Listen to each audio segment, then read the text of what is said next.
Class শুরুর আগে প্রথম যেদিন আমি ওপেনিং করি সেদিন আমি শুনেছিলাম তোমাদের কাছে যে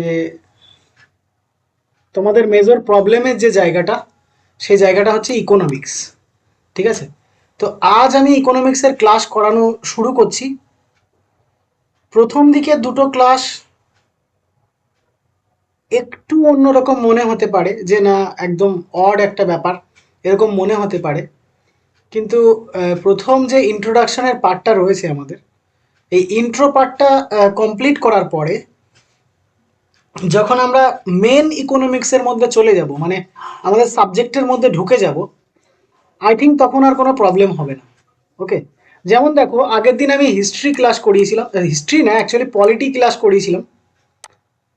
পলিটি ক্লাসের কি করিয়েছিলাম, historical background of Indian constitution, মানে কিভাবে আমাদের ইন্ডিয়ান কনস্টিটিউশন তৈরি হয় সেটা আমি বলেছিলাম। দেখো তোমরা যারা যারা ইন্ডিয়ান হিস্ট্রি পড়োনি বা ইন্ডিয়ান হিস্ট্রি বা আমাদের যে 1900 সালের পরের থেকে এই যে 1947 সাল পর্যন্ত এর মধ্যে যারা ইতিহাস পড়োনি, তাদের কাছে আগের দিনের ক্লাসটা হয়তো একদম আনকরা নতুন মনে হতে পারে। বাট যারা আগে জানো কম বেশি, তাদের কাছে কিন্তু প্রবলেম হওয়ার কথা না আগের দিনে আমি যে ক্লাসটা করিয়েছি। যাই হোক, আগের দিনের ক্লাসে অনেক বেশি ইনফরমেশন ছিল, যার জন্য হয়তো অনেকেরই বুঝতে প্রবলেম হতে পারে। বাট এরপরে যখন আমরা চলে যাব গণপরিষদে, কনস্টিটিউশন অ্যাসেম্বলি কিভাবে গঠন হচ্ছে, কারা কারা থাকছে, তারা কি করছে, কতগুলো হচ্ছে, সেখানে কিন্তু আর প্রবলেম হবে না, এর পরবর্তীতে আর প্রবলেম হবে না। অ্যাজ ওয়েল অ্যাজ সেম আমি ইন্ডিয়ান ইকোনমি শুরু করতে যাচ্ছি। তো ইন্ডিয়ান ইকোনমিতেও এই প্রথম অধ্যায়টা একটু হজরলব মনে হলেও হতে পারে, তবে আমি সেইভাবেই করাচ্ছি যাতে তোমাদের হজরলবা মনে না হয়। ওকে, তো চলো, এটা হচ্ছে ইন্ডিয়ান ইকোনমির একদম ভেরি ফার্স্ট অধ্যায়। আর এটা আমি তোমাদেরকে ম্যাক্সিমামটা কভার করিয়ে দেবো রমেশ সিংয়ের বইয়ের থেকে। তোমরা জানো আমাদের সেন্ট্রালে রমেশ সিংয়ের বই খুব ভালো একটা বই। এবং দেখো রমেশ সিংয়ের বইতে যে সমস্ত ডিসপুটগুলো রয়েছে, মানে যে সমস্ত প্রবলেমসের জায়গাগুলো রয়েছে, মানে যেখানে রমেশ সিং সঠিকভাবে কমপ্লিট করেনি, সেই জায়গাগুলো আমি অন্য বুকস থেকে নিয়ে কমপ্লিট করিয়ে দেবো। অতএব চিন্তা করার কিছু নেই যে না শুধু রমেশ সিংই করিয়ে ছেড়ে দিলেন, এরকম কোনো ব্যাপার না। টোটাল ইকোনমিটাই কভার করা হবে, কিন্তু রমেশ সিংয়ের বইতে ওভারঅল 75 থেকে 85% কভার আপ করা আছে। এবার যে জিনিসগুলো রমেশ সিংয়ের বইতে নেই সেগুলো আমি অন্য জায়গার থেকে নিয়ে করিয়ে দেবো। ওকে, চলো, এই যে পিপিটিটা তোমাদের সামনে আজকে শেয়ার করছি, এটা আমার অনেক আগের পিপিটি। ওই জন্য দেখো 11th এডিশন, অলরেডি রমেশ সিংয়ের 12th এডিশন বেরিয়ে গেছে। ঠিক আছে, যাই হোক ওটা কোনো ব্যাপার না, আমি 12th এডিশনটা চেক আউট করে নিয়েছি, খুব বেশি আহামরি চেঞ্জেস নেই। ওকে, তো চলো আজকে শুরু করতে যাই। শুরু করি প্রথমে আমাদের ইন্ডিয়ান ইকোনমি। তো দেখো আজকের পার্টে যেগুলো রয়েছে আমাদের, কি রয়েছে, ইন্ট্রোডাকশন রয়েছে, প্রোগ্রেস রয়েছে। হ্যাঁ, ইন্ট্রোডাকশন কি, আমাদের ইন্ডিয়ান ইকোনমির ইকোনমি কি সেই বিষয়ে ইন্ট্রোডাকশন থাকবে, প্রোগ্রেস থাকবে, ইকোনমিক গ্রোথ কি, ইকোনমিক ডেভেলপমেন্ট কি, হ্যাপিনেস কি, আর এর সাথে সাথে আমাদের হিউম্যান বিহেভিয়ার এবং পাবলিক পলিসি কি, এইগুলো সম্পর্কে আজকে আমরা জানব। দেখো এইগুলো জানার আগে আমাকে এটা কনফার্ম করা উচিত যে ইকোনমি কি আর ইকোনমিক্স কি, এই দুটো টার্ম কিন্তু আমাদের ভীষণভাবে জেনে নেওয়া দরকার। তো আমি প্রথমে তোমাদের সেই টার্মগুলো সম্পর্কে জানাবো, এবং ইকোনমির যে বিহেভিয়ারগুলো আছে, ইকোনমি আমাদের কেন জানতে হবে বা ইকোনমিক্স আমাদের কেন জানতে হবে, এইগুলো নিয়েই কিন্তু আমি প্রথমে জানাবো। এবং তারপরে সময় থাকলে আমি এই চ্যাপ্টারটা মানে গ্রোথ, ডেভেলপমেন্ট অ্যান্ড হ্যাপিনেস, এই অধ্যায়টা কিন্তু আমি শুরু করব। তো চলো প্রথমে আমরা ইকোনমিক্সের বেসিক যে কনসেপ্ট সেটা নিয়ে নিই। ঠিক আছে, একদম বেসিক যে কনসেপ্ট সেটা কিন্তু আমরা এখান থেকে নিয়ে নেব। তারপরে আমরা কি করব, আমরা এই অধ্যায়ের মধ্যে প্রবেশ করব। ঠিক আছে, একটুখানি ওয়েট করো।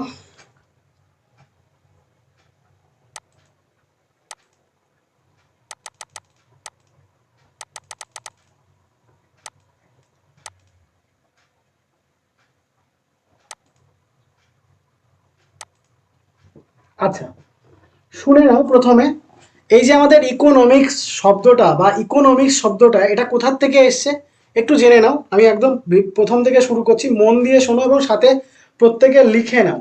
ওকে, আমি কিন্তু প্রশ্ন করব, করাতে করাতে কিন্তু প্রশ্ন করব। ওকে, দেখো প্রথম কথা হচ্ছে আমাদের এই ইকোনমিক্স যে শব্দটা, ইকোনমি যে শব্দটা সেটা এসছে একটা গ্রিক শব্দ থেকে। কি শব্দ থেকে? একটা গ্রিক টার্ম থেকে এসছে, যার মানে হচ্ছে যে টার্মটা, সেই টার্মটা কি? ওইকানোমিয়া।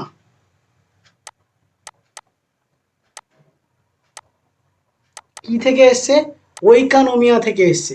আর এই ওইকানোমিয়া শব্দের ইংরেজি প্রতিশব্দ যদি দেখি, হাউস হোল্ড ম্যানেজমেন্ট। কি ম্যানেজমেন্ট?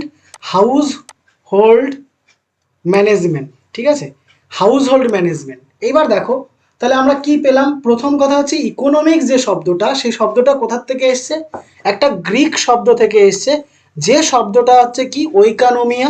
এবং এই ওইকানোমিয়ার ইংরেজি প্রতিশব্দ হচ্ছে হাউস হোল্ড ম্যানেজমেন্ট বা পরিবার ব্যবস্থাপনা।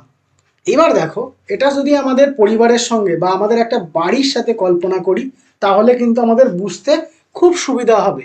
একটু চিন্তা করো যে তোমাদের প্রত্যেকের নিজের নিজের ফ্যামিলির কথা চিন্তা করো। তোমাদের ফ্যামিলিতে কি হচ্ছে? একটা দিক থেকে কি আসছে? টাকা ইনকাম হচ্ছে। তোমাদের একটা দিক থেকে কি হচ্ছে? টাকা ইনকাম হচ্ছে। আর একটা দিক থেকে তোমাদের যে টাকা আসছে, সেই টাকাটা কি হচ্ছে? খরচ হয়ে যাচ্ছে, তাই না? তাহলে আমাদের একটা দিক দিক থেকে আমাদের আর্নিং হচ্ছে, আর একটা দিক থেকে কি হচ্ছে? আমাদের ব্যয় হচ্ছে বা আমরা খরচ করে ফেলছি।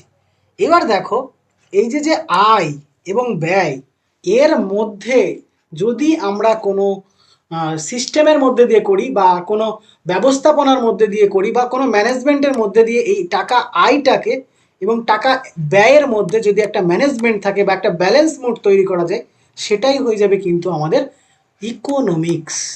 সেটা কি হয়ে যাবে? আমাদের ইকোনমিক্স। যদি দেখো আমি একটু প্র্যাকটিক্যাল এক্সাম্পল নিয়ে নিই, তাহলে দেখো আমাদের কান্ট্রিতে কি হয়, বা সাপোজ ধরো তোমাদের বাড়ি দিয়ে বোঝালে সব থেকে ভালো হবে, তোমরা ভালো বুঝতে পারবে। তোমাদের বাড়িতে ইনকামের সোর্সগুলো তোমরা একটা প্লাস পয়েন্ট করো। ধরো তোমাদের বাড়িতে তোমার বাবা ইনকাম করছে, বাড়িতে দাদা আছে, দাদা ইনকাম করছে, কিংবা বাড়িতে মা ইনকাম করছে, মাও কোনো সার্ভিসের সঙ্গে যুক্ত আছে। এইভাবে ধরো পরিবারে 4-5 জন টাকা ইনকাম করছে। 4-5 জন ইনকাম করলেও সাপোজ ধরো 50,000 টাকা তোমাদের ফ্যামিলি ইনকাম। ওকে, 50,000 প্লাস ফ্যামিলি ইনকাম। এইবার তোমরা এই 50,000 টাকার উপর নির্ভর করে তোমাদের যে পারিবারিক খরচ, সেটা কারেন্টের বিল হতে পারে, সেটা তোমাদের যে ডেইলি গ্রসারিতে যে খরচ হয়, বা তোমাদের শপিং বা মেডিকেলের পিছনে যে খরচটা হয়, সেটা যদি 50,000-এর মধ্যে কি করা হয়, নির্দিষ্ট করে রাখা হয়, তাহলে কি হবে? সেটা হচ্ছে একটা ম্যানেজমেন্টের মধ্যে পড়বে। মানে তোমার যা আয় হলো, সেই অনুযায়ী যদি তুমি ব্যয় করো, তোমার আয় 50,000 টাকা, তোমার ব্যয় এখন হয়ে যাচ্ছে 60,000 টাকা, ঠিক আছে, তাহলে কি হবে? তোমার ফ্যামিলি আস্তে আস্তে লোনের কবলে পড়তে থাকবে। তাহলে আমি কি বললাম? যে তোমাদের ইনকাম হচ্ছে 50,000 টাকা, ব্যয় হচ্ছে 60,000 টাকা, তাহলে তোমাদের ফ্যামিলি আস্তে আস্তে কিন্তু অবনতির দিকে যাবে, লোনের কবলে পড়বে। আর যত লোন নেবে, লোনের তো একটা ইন্টারেস্ট আছে, সেটা ব্যাংক থেকে হোক বা অন্য কোথা থেকে হোক। যদি তোমাদের ইনকাম 50,000 হয়, সেখানে খরচ যদি 40,000 হয়, তাহলে কি হবে?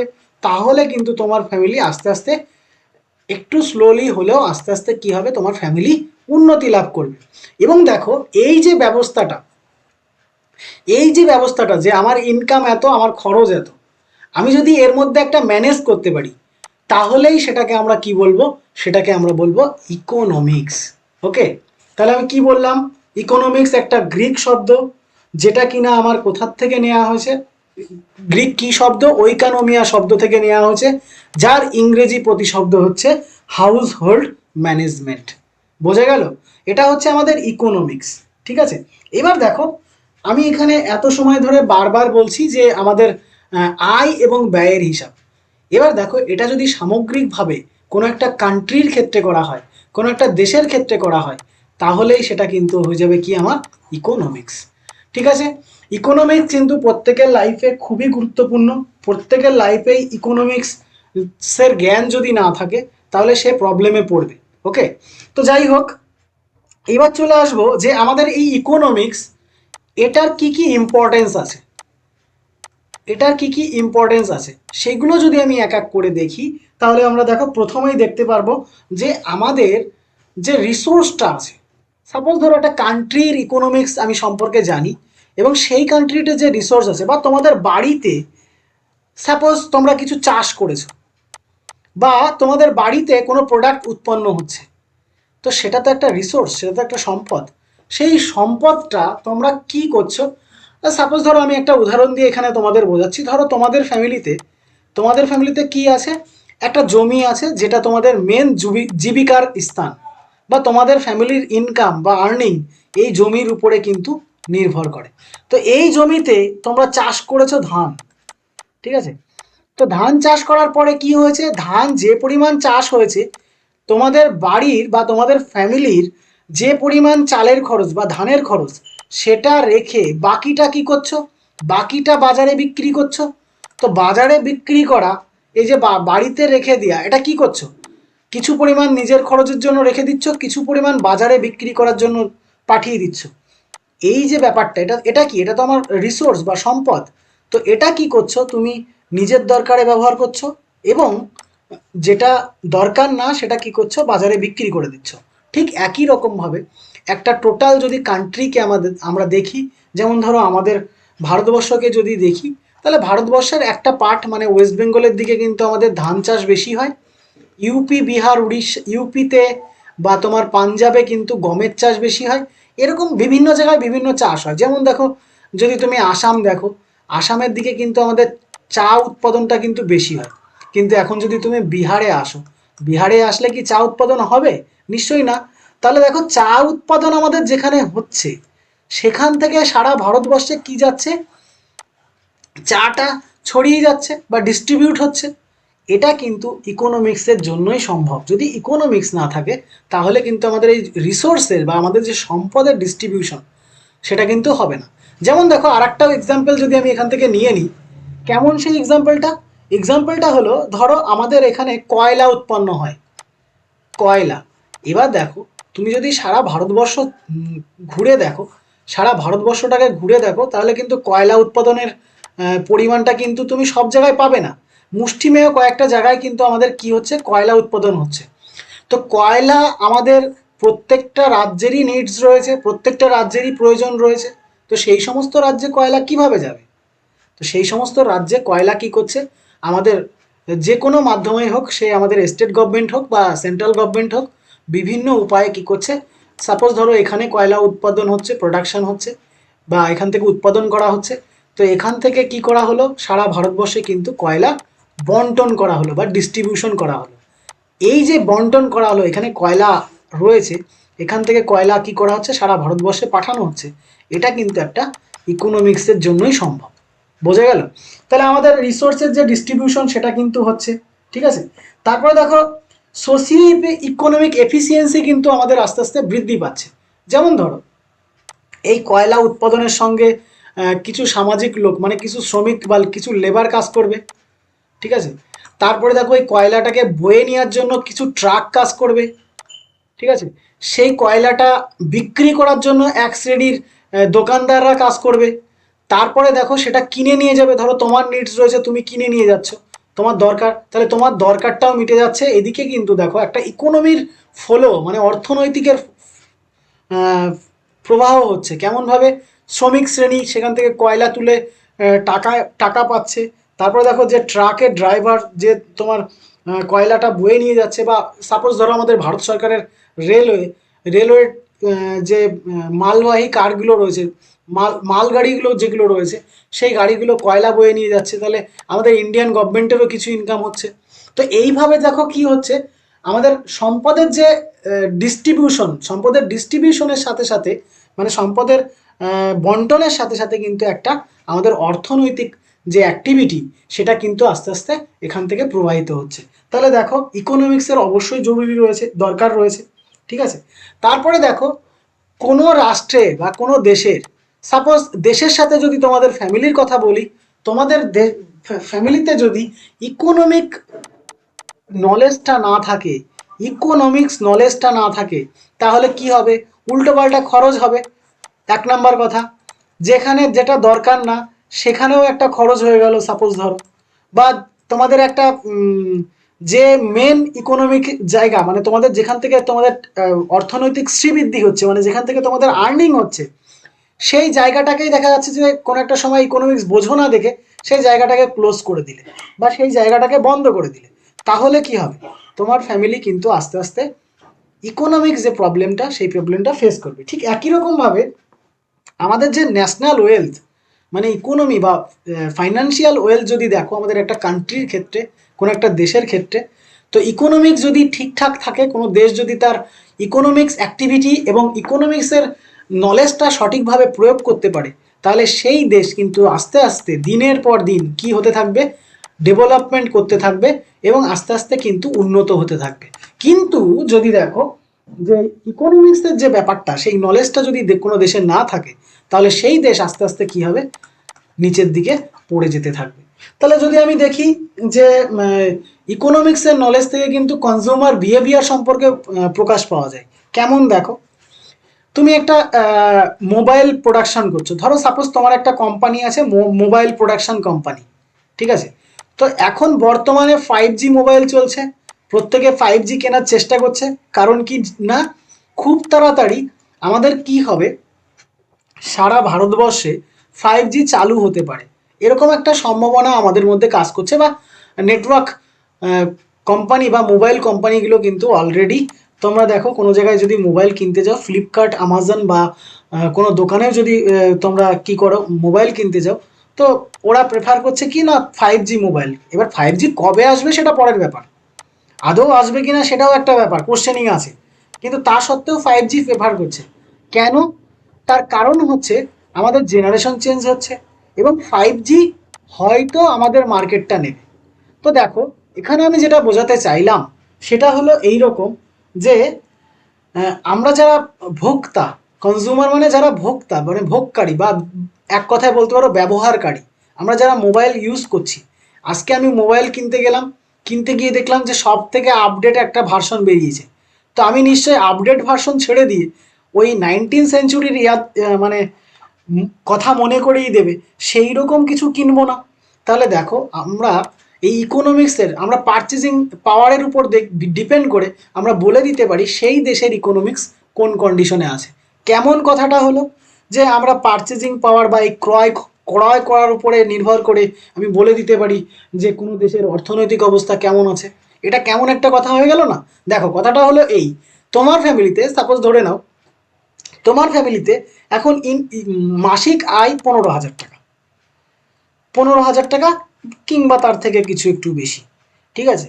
এই যে 15,000 টাকা ইনকাম হচ্ছে, এখন তোমার মোবাইল কেনার দরকার, মোবাইল কেনার দরকার, নিশ্চয়ই তুমি মার্কেটে গিয়ে 15,000 টাকার মোবাইলই কিনবে না। কেন?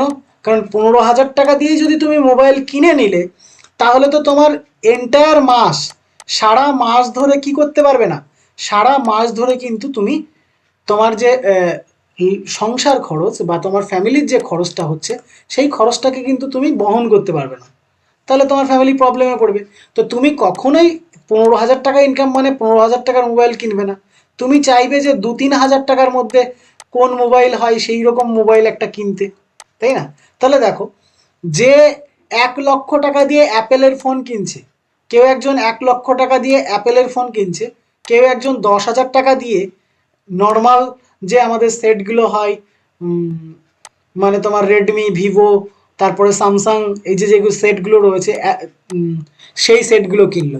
তাহলে দেখো, এই ব্যক্তির সঙ্গে এই ব্যক্তির আমি যদি দেখি, তুলনা করি, তাহলে আমি নর্মালি কিন্তু বুঝে যাব যে এর তুলনায় এর ফাইন্যান্সিয়াল অবস্থা অনেক বেশি স্ট্রং, তাই নয় কি?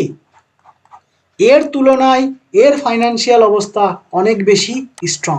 তাহলে দেখো, আমরা কিন্তু এটা যেরকম আমরা একটা ফ্যামিলির কথা বললাম, একটা ফ্যামিলিকে যদি আমরা দেশ হিসেবে দেখি, যেমন আমাদের ইন্ডিয়া, তোমরা রিসেন্টলি শুনে থাকবে একটা বিশাল বিষয় নিয়ে কন্ট্রোভার্সি চলছিল দীর্ঘ 4-5 বছর ধরে, মোদি গভর্নমেন্ট সরকারে আসার পরের থেকে। সেটা কি?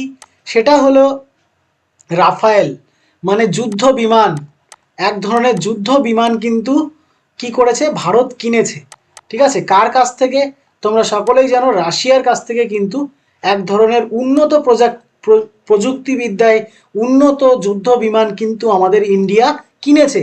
শুধু যুদ্ধ বিমানই নয়, আমাদের ইন্ডিয়া উত্তরোত্তর কি করছে, বিভিন্ন যুদ্ধের যে সামগ্রী আছে, যেমন নৌসেনার জন্য আইএনএস বিরাট, ঠিক আছে, আইএনএস বিরাট, এরকম অনেক যুদ্ধ জাহাজ, নিউক্লিয়ার পাওয়ার, তারপরে বিভিন্ন যুদ্ধ বিমান।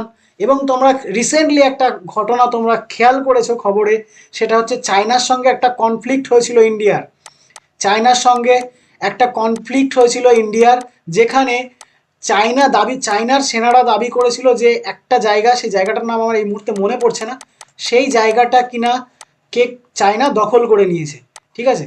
তো চায়না দখল করে নিয়েছে যখন এটা সোশ্যাল মিডিয়ায় পোস্ট করে, ঠিক তার একদিনের উইদিন 24 আওয়ার্সের মধ্যে ইন্ডিয়ান সেনারা সেখানে পৌঁছে যায় এবং সেখানে তারা ইন্ডিয়ান ফ্ল্যাগ দেওয়ার পাশাপাশি সেখানে কি করে, দাঁড়িয়ে ছবি কিন্তু পোস্ট করে যে না, এটা ফেক নিউজ, এটা এখনও আমাদের আন্ডারে আছে। এবার মনে পড়েছে আমার জায়গাটার নাম গালোয়ান ভ্যালি, ঠিক আছে।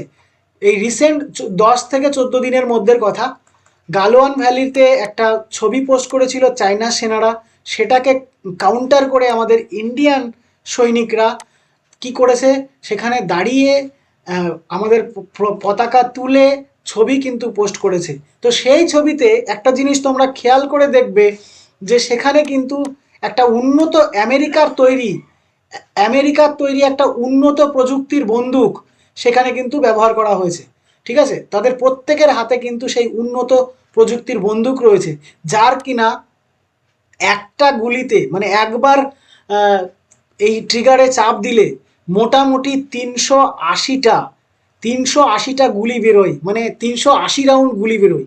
মানে মোট কথা হলো এর সামনে যদি কেউ পড়ে তার বাঁচার আর কোনো চান্সেস নেই, বোঝা গেল।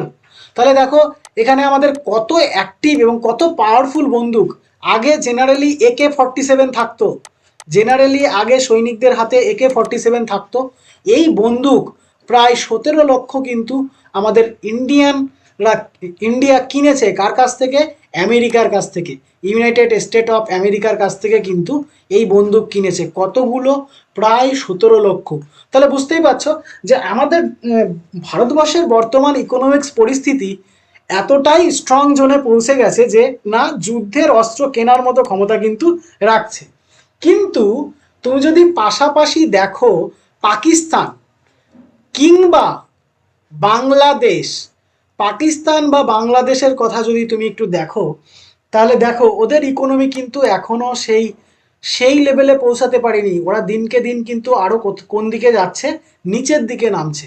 যদিও বাংলাদেশ রিসেন্ট ট্রেন্ডের উপর দাঁড়িয়ে অনেকটাই মানে পাকিস্তানের তুলনায় কিন্তু বাংলাদেশ অনেকটাই আস্তে আস্তে উপরের দিকে উঠে আসার মতো অবস্থা তৈরি হচ্ছে, কিন্তু ভারতের রেসপেক্টে সেটা অনেকটাই কম। তাহলে বুঝতেই পারছো যে তুমি তোমার বাড়িতে কখন প্রাচীর দেবে। সাপোজ ধরো তোমার বাড়ি আছে একটা, তো তোমার বাড়িতে তুমি কখন প্রাচীর দেবে, প্রাচীরটা কখন দিতে পারবে তুমি। সাপোজ ধরো তোমার বাড়ি প্রাচীর দেবে তুমি, তো তুমি প্রাচীর কখন দিতে পারবে, যখন কি না তোমার অর্থনৈতিক অবস্থাটা কি হবে, স্ট্রং জোনে পৌঁছাবে। তুমি যদি এখন খেতেই না পাও, 3 বেলা বা 2 বেলা 2 মুঠো যদি খেতেই না পাও, তাহলে তুমি নিশ্চয়ই তোমার বাড়ি প্রাচীর দিতে যাবে না, কারণ বাড়ি প্রাচীর দিতে গেলে প্রচুর টাকা খরচ হয়।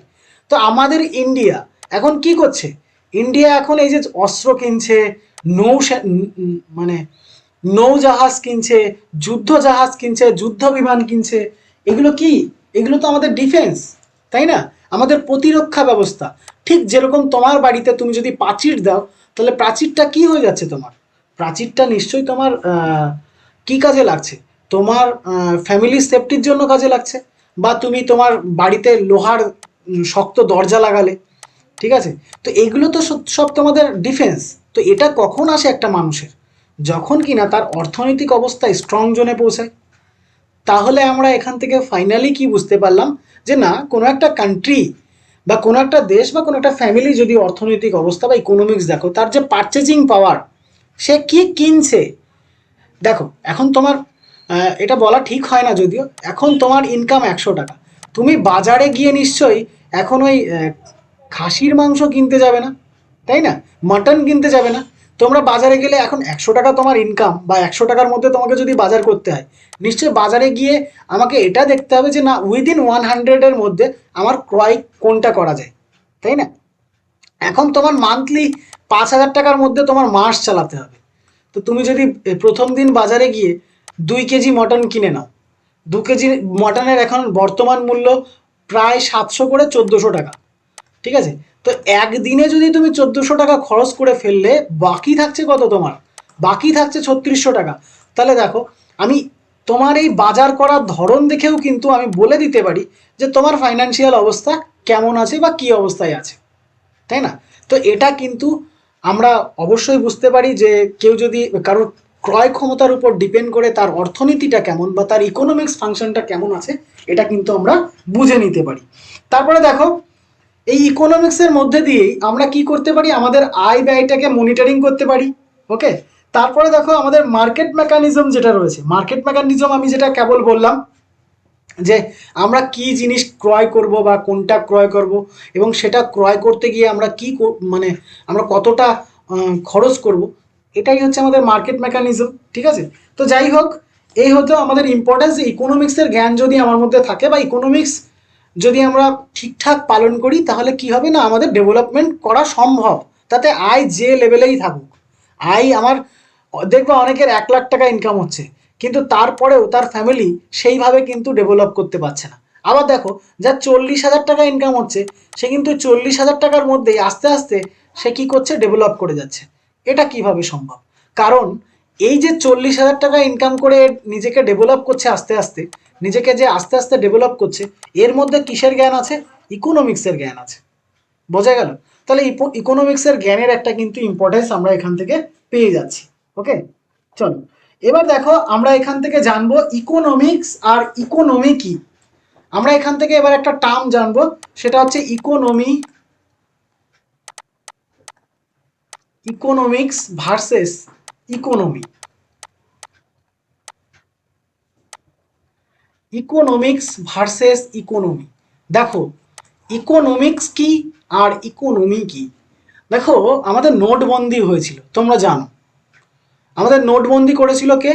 আমাদের বর্তমান প্রধানমন্ত্রী নরেন্দ্র মোদী, তাই না? নোটবন্দি করেছিল এবং নোটবন্দি করার পরে কি করেছিল, সে নতুন নোটের প্রচলন করেছিল।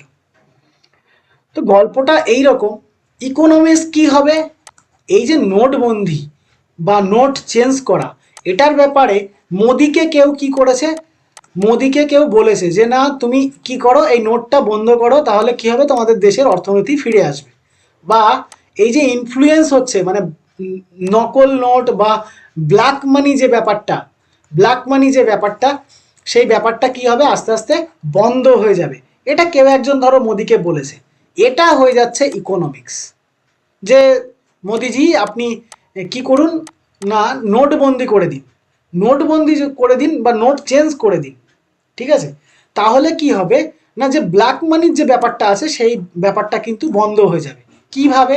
সাপোজ ধরো তোমার ফ্যামিলিতে 20 লক্ষ ব্ল্যাক মানি রয়েছে, নোটবন্দি যখন করে দিচ্ছে তখন তোমার এই টাকা চেঞ্জ করার একটাই মাত্র অপশন থাকছে, কোথায়?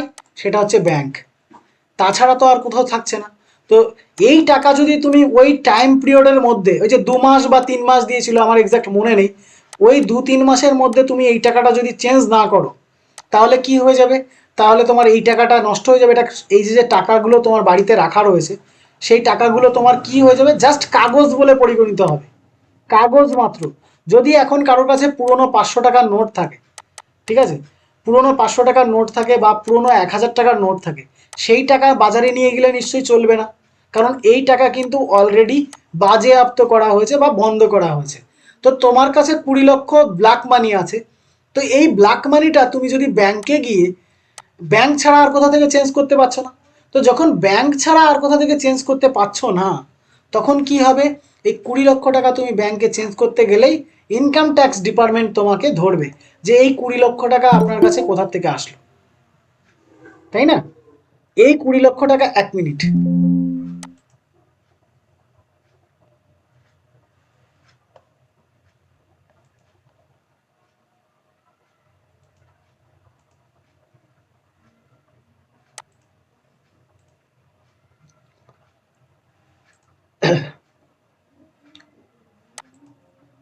তাহলে আমি কি বললাম যে এই 20 লক্ষ টাকা আপনার কাছে কোথা থেকে আসলো? এটার থেকে কিন্তু কি হবে যে না, ব্ল্যাক মানি যদি কারোর থেকে থাকে তো সেই ব্ল্যাক মানিটা কিন্তু ধরা পড়বে। এটা কিন্তু মোদিজিকে কেউ একজন কনসেপ্ট দিয়েছে, সাপোজ ধরে নাও এটা কনসেপ্ট দিয়েছে। তো মোদিজি কি করলো, রাত 12টার সময় অ্যানাউন্সমেন্ট করে দিল যে কালকে থেকে মানে 12টার পরের থেকে পুরনো নোট আর চলবে না, সব নোট ব্যাংকে গিয়ে চেঞ্জ করে নাও। ঠিক আছে, এটা এবার ফিল্ডে কাজ হচ্ছে। এই যে ফিল্ডে যে কাজটা হচ্ছে বা প্র্যাকটিক্যালি যে কাজটা হচ্ছে সেটা হচ্ছে আমার ইকোনমি। আর যেটা কিনা আমাদের একেবারে থিওরি আকারে থাকছে সেটা হয়ে যাবে ইকোনমিক্স।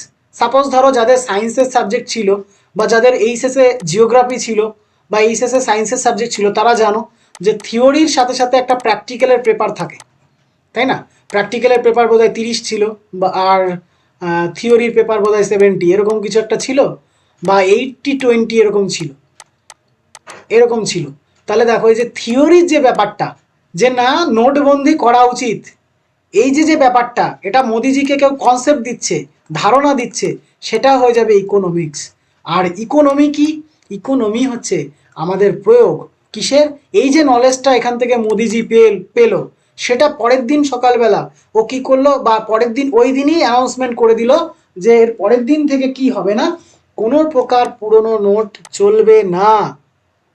এই যে অ্যানাউন্সমেন্টটা করে দিল, এটাই কিন্তু হয়ে যাবে কি আমাদের, এটাই কিন্তু আমাদের হয়ে যাবে ইকোনমি। তাহলে ইকোনমিক্স আর ইকোনমি কি বোঝা গেল? এই পর্যন্ত যদি কারো প্রবলেম থাকে তো বলো, আমি আরো এরপরে সামনের দিকে এগিয়ে যাব।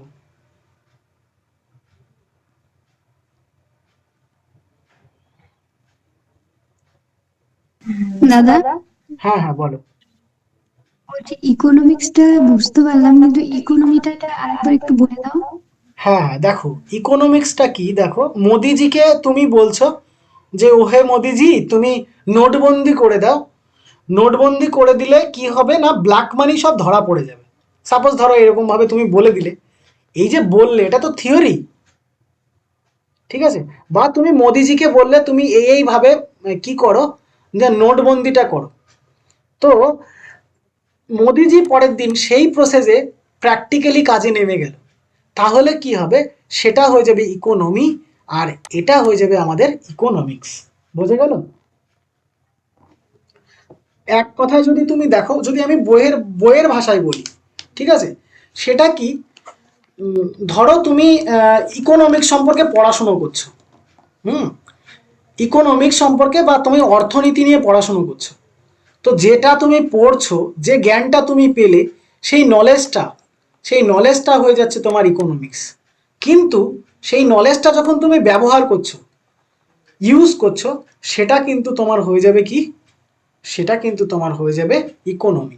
এবার বুঝতে পারলে? হ্যাঁ। দেখো এখান থেকে আমি যদি একটা প্র্যাকটিক্যাল কথা বলি তাহলে ব্যাপারটা তোমার আরো ক্লিয়ার হয়ে যাবে। এটা একদম ভেরি ফার্স্ট ক্লাস, তো এখানে আমি অত বেশি ইনফরমেশন দিচ্ছি না, জাস্ট ইকোনমিক্সটা কি আমি সেটা তোমাকে ধারণা দিচ্ছি, তারপরে আস্তে আস্তে ইনফরমেটিভ ক্লাসও আমাদের হবে।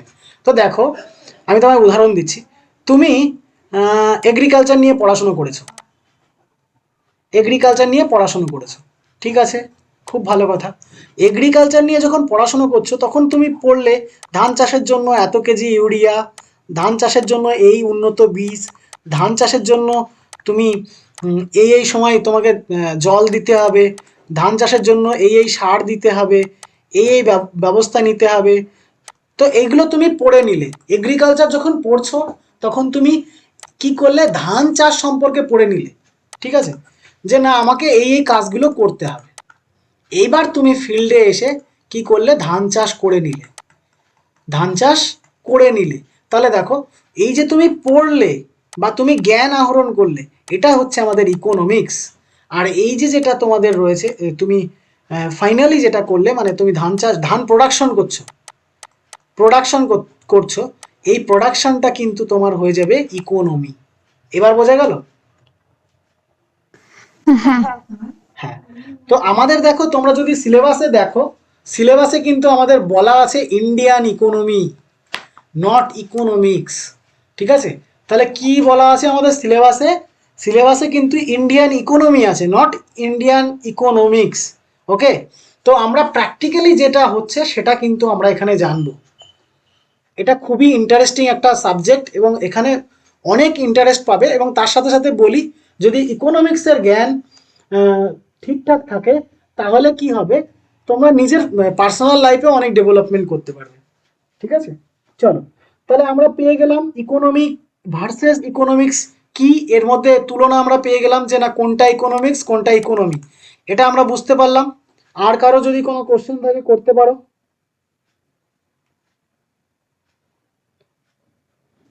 না আছে দাদা, আর এখনো কারো পর্যন্ত কোশ্চেন? নেই।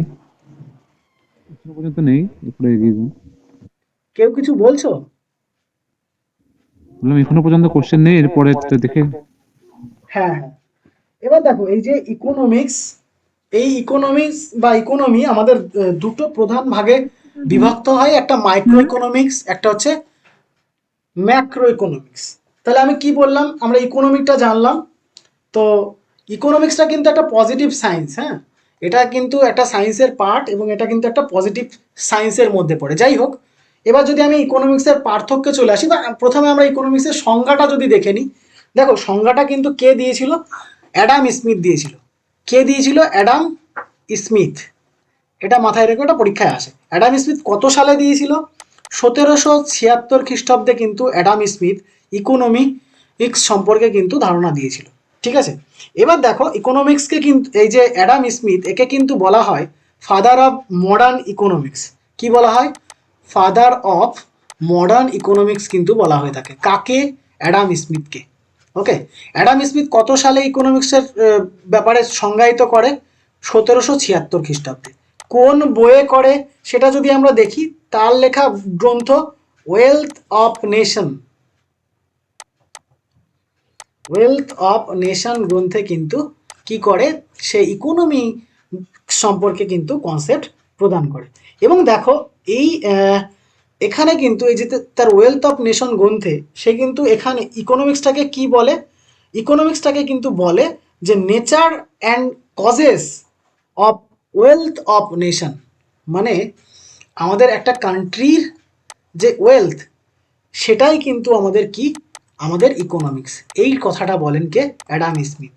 ওকে, তো যাই হোক, আমি এই সংজ্ঞাগুলো নিয়ে আমি পরের দিন ডিসকাস করব। আপাতত যেটা জেনে নাও যে আমাদের ইকোনমিক্সকে দুটো প্রধান ভাগে ভাগ করা যায়, একটা হচ্ছে মাইক্রো আর একটা হচ্ছে ম্যাক্রো। একটা মাইক্রো আর একটা হচ্ছে ম্যাক্রো। দেখো মাইক্রো যেটা, ম্যাক্রো যেটা, এই দুটোর মধ্যে প্রধান পার্থক্য কি? তোমরা মাইক্রো মানে তো বুঝতেই পারছো ক্ষুদ্র, বাংলায় যদি আমি বলি ক্ষুদ্র, আর ম্যাক্রো বলতে বৃহৎ। ঠিক আছে, সাপোজ ধরো এখন তোমরা একটা ছোট্ট জমি চাষ করতে, ছোট্ট জমি ধরো সাপোজ দুই বিঘে বা 2 কাঠা জমি তুমি চাষ করছো, তুমি একাই চাষ করছো, সেটা হয়ে যাবে মাইক্রো। ঠিক আছে, কিন্তু যদি তুমি একটা বৃহৎ সংস্থার সঙ্গে যুক্ত আছো, একটা বৃহৎ ল্যান্ড তুমি চাষ করছো, সেটা হয়ে যাবে কিন্তু আমাদের ম্যাক্রো। ঠিক আছে, যদি দেখো আমি এখান থেকে উদাহরণ যদি দিই, তাহলে কিন্তু তোমাদের অনেকটাই এই ব্যাপারটা ক্লিয়ার হয়ে যাবে মাইক্রো আর ম্যাক্রোর ব্যাপারটা। মাইক্রোটা দেখো, মাইক্রোটা কি, সাপোজ ধরো তোমার ফ্যামিলি, তোমার ফ্যামিলি কিন্তু একটা মাইক্রো ইকোনমিক্সের মধ্যে পড়ে। বাট যদি একটা দেশের কথা বলি, পুরো একটা দেশের ইকোনমিক্সের কথা বলি, সেটা কিন্তু হয়ে যাবে কি, ম্যাক্রো ইকোনমিক্সের মধ্যে। তাহলে দেখো তোমার ফ্যামিলির যে ইকোনমি, সেটা কি হয়ে যাচ্ছে, ম্যাক্রো ইকোনমিক্সের মধ্যে পড়ছে। আর যেটা পুরো দেশের অর্থনীতি, সেটা কিন্তু আমাদের কি হয়ে যাচ্ছে, ম্যাক্রো ইকোনমিক্সের মধ্যে পড়ছে। তো দেখো এখানে এই উদাহরণগুলো কিন্তু আসে, কোনগুলো ম্যাক্রোর মধ্যে পড়ছে, কোনগুলো মাইক্রোর মধ্যে পড়ছে। দেখো ফ্যামিলি, একটা ফার্ম হতে পারে। ঠিক আছে, তারপরে ধরো তোমার ইন্ডিভিজুয়াল কনজিউমারের ক্ষেত্রে হতে পারে, সেগুলো কিন্তু সবই মাইক্রো হবে। বাট যদি আমি কোনো দেশের ক্ষেত্রে বলি, দেশের ক্ষেত্রে কি হতে পারে, ন্যাশনাল ইনকামের কথা বললাম, কোনো একটা দেশের জাতীয় আয়। ঠিক আছে, কোনো একটা দেশের জাতীয় আয় কীভাবে পরিমাপ করে, কোনো দেশের মোট জনসংখ্যা, মোট জনসংখ্যা আর সেই দেশের মোট আয়, মোট আয়। ঠিক আছে, ধরো আমাদের সাপোজ ভারতবর্ষের মোট আয় 500 টাকা, আর ভারতবর্ষের মোট জনসংখ্যা 20 জন, তাহলে কি হবে, এটা দিয়ে যদি আমি এটাকে ভাগ করি, এই যে 25 টাকা পেলাম, এই 25 টাকায় কিন্তু আমার কি হয়ে যাবে, সরি আমি ভুল বললাম এখানে একটু, ন্যাশনাল ইনকামটা কি, আমাদের ভারতবর্ষের টোটাল আয়, টোটাল যে টাকাটা আমাদের ইনকাম হবে সেটা হয়ে যাচ্ছে কি আমাদের জাতীয় আয়। যদি বলি মাথাপিছু আয়, মাথাপিছু আয়টা কি হয়ে যাবে, সাপোজ ধরো আমাদের 500 টাকা ইনকাম হচ্ছে, সেটাকে যদি আমি আমাদের লোক সংখ্যা সাপোজ 20 জন ধরো, এই দিয়ে যদি ভাগ করি, তাহলে আমাদের প্রত্যেকের মাথাপিছু আয় হয়ে যাচ্ছে 25 টাকা। তো ন্যাশনাল ইনকাম, তারপর পার ক্যাপিটা ইনকাম, এমপ্লয়মেন্ট, মানি, তারপরে তোমাদের যে প্রাইস লেভেলের ডিস্ট্রিবিউশন রয়েছে, এইগুলো কিন্তু সবই আমাদের ম্যাক্রো ইকোনমিক্সের মধ্যে পড়ে যাবে। তাহলে মাইক্রো আর ম্যাক্রো ব্যাপারটা বোঝা গেল, মাইক্রো এবং ম্যাক্রো এই ব্যাপারটা বোঝা গেল। এখান থেকে আমরা আর একটা জিনিস কনসেপ্ট আজকে নেব, তারপরেই আমরা অন্য সাবজেক্টে চলে যাব। এবার চলে আসবো আমি ইকোনমিক্স অ্যাক্টিভিটি সম্পর্কে। কি সম্পর্কে আমরা জেনে নেব এবার আমরা ইকোনমিক্স অ্যাক্টিভিটি সম্পর্কে এখান থেকে একটু কনসেপ্ট নিয়ে নেব যে ইকোনমিক্স অ্যাক্টিভিটিটা কি। 1 মিনিট একটু ওয়েট করো।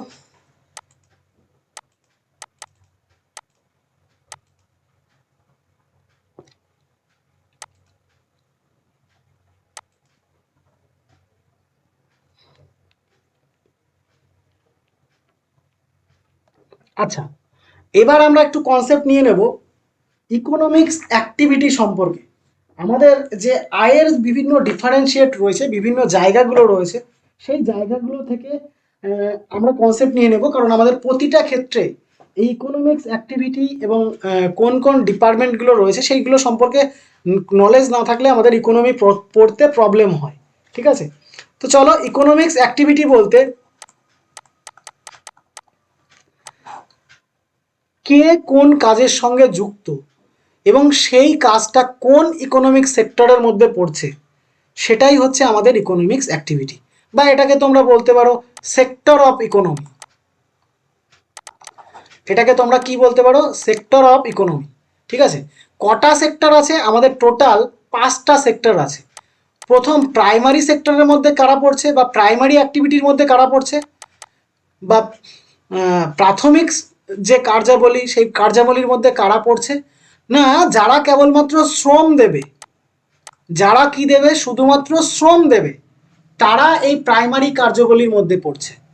এবার প্রশ্ন হচ্ছে প্রাইমারি কার্যাবলী তাহলে কি দাঁড়াচ্ছে, তাহলে আমি ফাইনালি বললাম যে যারা শুধুমাত্র লেবার দেবে বা শুধুমাত্র শ্রম দেবে, সেটাই হয়ে যাবে আমাদের প্রাইমারি অ্যাক্টিভিটি।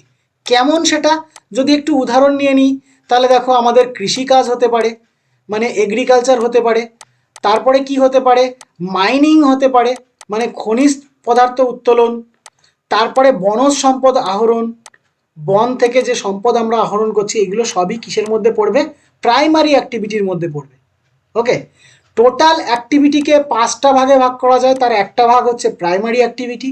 এই প্রাইমারি অ্যাক্টিভিটি কি না, কেবলমাত্র শ্রম থাকবে, যন্ত্রপাতি কিছু থাকবে, কিন্তু সেগুলো কি হবে, অনুন্নত, অত বেশি উন্নত হবে না। তাহলে প্রাইমারি অ্যাক্টিভিটি কি বা প্রাইমারি সেক্টর কি, যে সেক্টর কেবলমাত্র সেবা শ্রমের সাথে যুক্ত, সেই সেক্টরটাকে আমরা কি বলবো, প্রাথমিক সেক্টর। এবং প্রাথমিক সেক্টরের মধ্যে কি পড়ছে, প্রাথমিক সেক্টরের মধ্যে কৃষিকাজ, খনিজ সম্পদ আহরণ, বনজ সম্পদ আহরণ, মৎস্য শিকার, এগুলো কিন্তু হয়ে যাবে সব প্রাইমারি অ্যাক্টিভিটি। এইবার এখানে কোশ্চেন আছে, একটু ঘোটালা আছে। যদি তোমায় বলে দেয় কানাডার কৃষিকাজ, যদি তোমায় বলে দেয় অস্ট্রেলিয়ার কৃষিকাজ, সেক্ষেত্রে কি হবে, সেক্ষেত্রে কিন্তু এটা কখনোই প্রাইমারি অ্যাক্টিভিটির মধ্যে পড়বে না। যা, কেমন হলো দাদা, প্রথমে বললে যে প্রাইমারি অ্যাক্টিভিটির মধ্যে কৃষিকাজ পড়বে, তো এখানে কৃষিকাজ হচ্ছে না কেন, কারণ একটাই, দেখো আমি এখানে শ্রমের সাথে সাথে আর একটা কথা উল্লেখ করেছি, অনুন্নত যন্ত্রপাতি বা ইনস্ট্রুমেন্ট, অনুন্নত যন্ত্রপাতির কথা বলেছি। কিন্তু দেখো অস্ট্রেলিয়া বলো বা কানাডা বলো বা ইউএসএতে বলো, এই সমস্ত জায়গায় যে সমস্ত এগ্রিকালচার হয়ে থাকে, সেগুলো কিন্তু অনেক বৃহৎ এগ্রিকালচার হয়, এবং এখানে প্রচুর ইনস্ট্রুমেন্ট কিন্তু মানে হাই লেভেলের ইনস্ট্রুমেন্ট ইউজ হয়। ইভেন দো হেলিকপ্টারে করে এরা জল পর্যন্ত দেয় অস্ট্রেলিয়াতে। বুঝতে পারছো? তাহলে এখানে কি পরিমাণে উন্নত যন্ত্রপাতি এরা ইউজ করছে। এরা অনেক বড় বড় জোত করে, অনেক বড় বড় জমি করে কিন্তু এরা চাষ করে এবং সেখানে অনেক উন্নত যন্ত্রপাতি ব্যবহার করে। তো পরীক্ষার সময় যদি প্রশ্ন এরকম আসে যে অস্ট্রেলিয়ার কৃষিকাজ কোন শ্রেণীর কার্যাবলীর সঙ্গে যুক্ত, তাহলে অবশ্যই এটা কিন্তু দ্বিতীয় শ্রেণী। অর্থাৎ এবার কি হবে, এবার দ্বিতীয় শ্রেণী যেটাতে কি থাকবে, শ্রম থাকবে প্লাস যন্ত্রপাতিও থাকবে। কি যন্ত্রপাতি থাকবে? উন্নত যন্ত্রপাতি। তাহলে এখানকার কৃষিকাজ কিন্তু হয়ে যাবে দ্বিতীয় শ্রেণীর বা সেকেন্ডারি সেক্টর অ্যাক্টিভিটির মধ্যে কিন্তু পড়ে যাবে। এবার চলে আসি শ্রম এবং উন্নত যন্ত্রপাতি দিয়ে কোথায় কোথায় হয়। দেখো যত কলকারখানা যত আছে, ঠিক আছে, সব কলকারখানায় কিন্তু কি করা হয়, মানে এক কথায় ইন্ডাস্ট্রি যত সেক্টর আছে টোটালটাই কিন্তু আমাদের কিসের মধ্যে পড়ে যাবে, টোটালটাই কিন্তু আমাদের সেকেন্ডারি সেক্টরের মধ্যে পড়ে যাবে। আরও আর একভাবে এটাকে বলা যেতে পারে, সেটা কিরকম, প্রাইমারি সেক্টরে যে উৎপাদিত দ্রব্যগুলো আছে, সাপোজ ধরো প্রাইমারি সেক্টর থেকে জুট হচ্ছে মানে পাট হচ্ছে, সেই পাটটাকে কেউ কি করছে না, সেই পাটটাকে যন্ত্রপাতি ব্যবহার করে সেই পাটের থেকে বস্তা, পাটের থেকে বিভিন্ন শৌখিন দ্রব্য, পাটের ব্যাগ, এইগুলো নির্মাণ করছে। তাহলে পাটটা যে উৎপাদন করলো সেটা এগ্রিকালচারের মধ্যে পড়বে, কৃষিকাজের মধ্যে, সেটা হচ্ছে প্রাইমারি অ্যাক্টিভিটি। বাট পাটের থেকে এই যে উন্নত বস্তু তৈরি করছে, বস্ত্র মানে বিভিন্ন ব্যাগ, তারপরে চট, তারপরে ঘরে সাজানোর জিনিস, এইগুলো তৈরি করছে, এখানে কিন্তু এটা কি হয়ে যাবে, ইন্ডাস্ট্রি, বা এটা সেকেন্ডারি সেক্টরের অ্যাক্টিভিটির মধ্যে কিন্তু পড়ে যাবে। তারপরে দেখো থার্ডে কি চলে আসছে, এই প্রাইমারি এবং সেকেন্ডারি সেক্টরকে যারা সেবা প্রদান করে, কি প্রদান করে, সেবা প্রদান করে বা সার্ভিস প্রদান করে, সেটা হয়ে যাবে কি আমাদের টারশিয়ারি সেক্টরের মধ্যে। তাহলে কি কি পড়বে, সেবা প্রদান কারা করে, দেখো চিকিৎসক মানে যারা ডাক্তার নার্স তারা সেবা প্রদান করছে, টিচার, যারা উকিল আছে, ঠিক আছে, যারা উকিল আছে তারা কি সবই কিন্তু এই টারশিয়ারি সেক্টরের মধ্যে পড়ে যাবে, ঠিক আছে।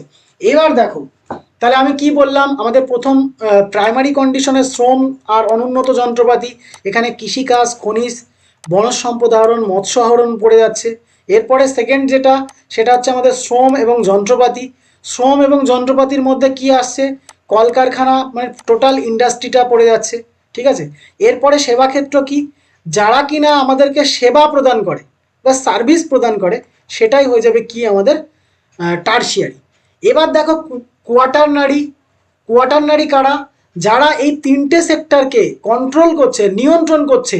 যেমন দেখো আইটি সেক্টর রয়েছে, ব্যাংকিং রয়েছে, ঠিক আছে।